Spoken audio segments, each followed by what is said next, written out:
आज का विषय है द्वादश भाव से विचारणीय विषय और द्वादश भाव के नाम। प्रथम भाव का नाम है तनु, कल्प, आद्य, उदय, जन्म, लग्न, होरा। इस भाव से शरीर, वर्ण, आकृति, लक्षण, सुख, दुख, यश, गुण, पराक्रम इत्यादि का विचार किया जाता है। ये भाव से विशेष करके द्वादश भाव में सर्वप्रथम भाव है। जैसे सर्वेषु गात्रेषु शिर प्रधानम, इसी प्रकार शरीर में जैसे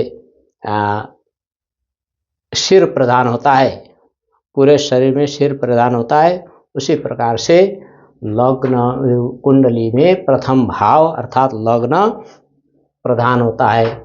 इस भाव से बहुत सारे चीज का विचार किया जाता है। साहस का, पराक्रम का भी विचार किया जाता है।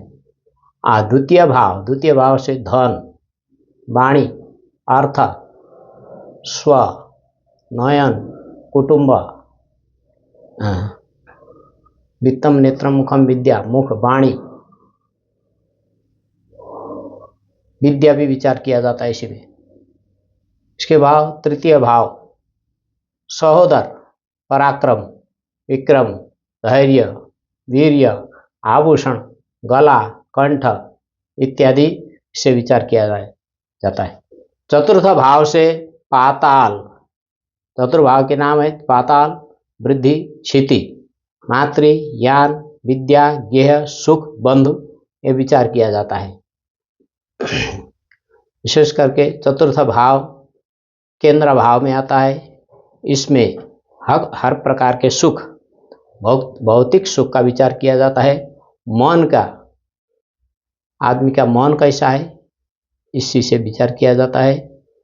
वाहन कैसा खरीदेगा, कैसा रखेगा या नहीं रहेगा, कितने ऊंचा बिल्डिंग बनाता है, कितना बड़ा घर बनाता है, क्या जगह जमीन का कारोबार करता है, ये सब चतुर्थ भाव से विचार किया जाता है। पंचम भाव इसका नाम है धी, देव, राज, पितृ, नंदन, विद्या, यंत्र, मंत्र तथा विद्या, यंत्र, मंत्र, विद्या, बुद्धि, प्रबंधकीय शक्ति, क्षमता,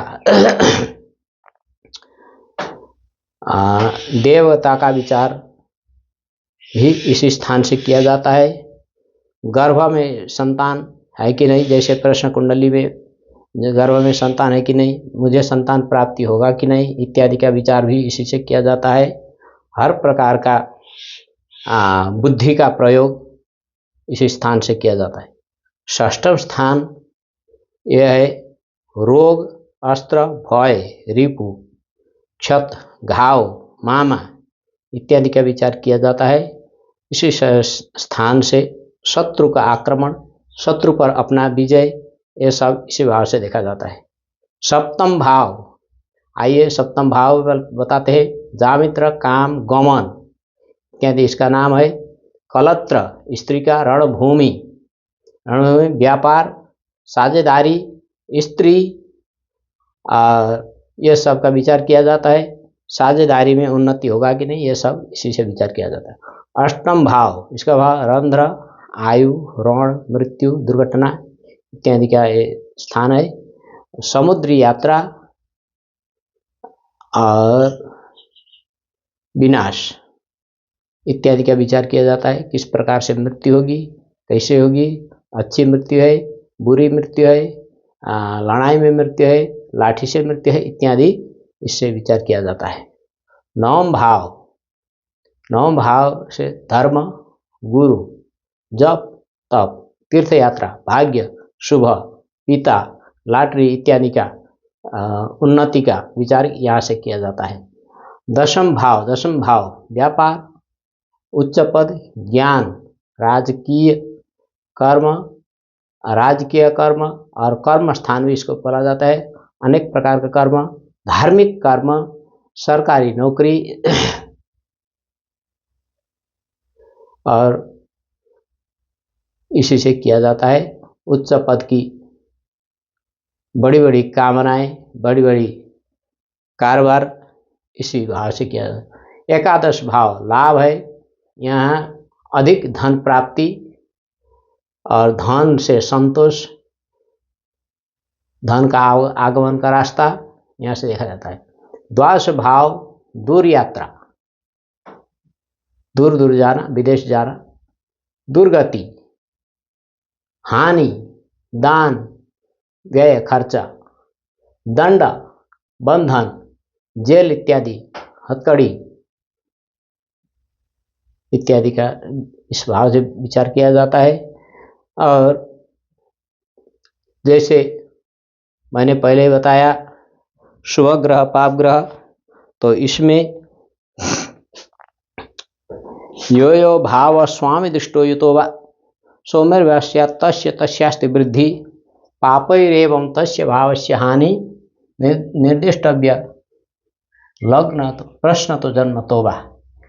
जन्म में हो अथवा प्रश्न में हो, ये भाव अपने स्वामी से दृष्टयुत हो या शुभ ग्रह से दृष्टयुत हो तो उस भाव की वृद्धि होती है। जैसे अभी हमने बताया पहले भाव से, दूसरे भाव से, तृतीय भाव से, चतुर्थ भाव से, पंचम भाव से, ये सब क्या क्या विचार किया जाता है। उस स्थान में यदि अपने स्वामी का युत हो, अपने राशि में ग्रह बैठा हो या अपने राशि को कहीं से देखता हो तो उस भाव की वृद्धि होती है। वृद्धि का मतलब उस भाव से जो प्राप्ति होगी हमें, वो प्राप्ति होगी। और शुभ ग्रह की दृष्टि व युति हो तो उस भाव संबंधी सुख प्राप्ति या जो भी विचार उस भाव से करते हैं उसकी प्राप्ति होती है।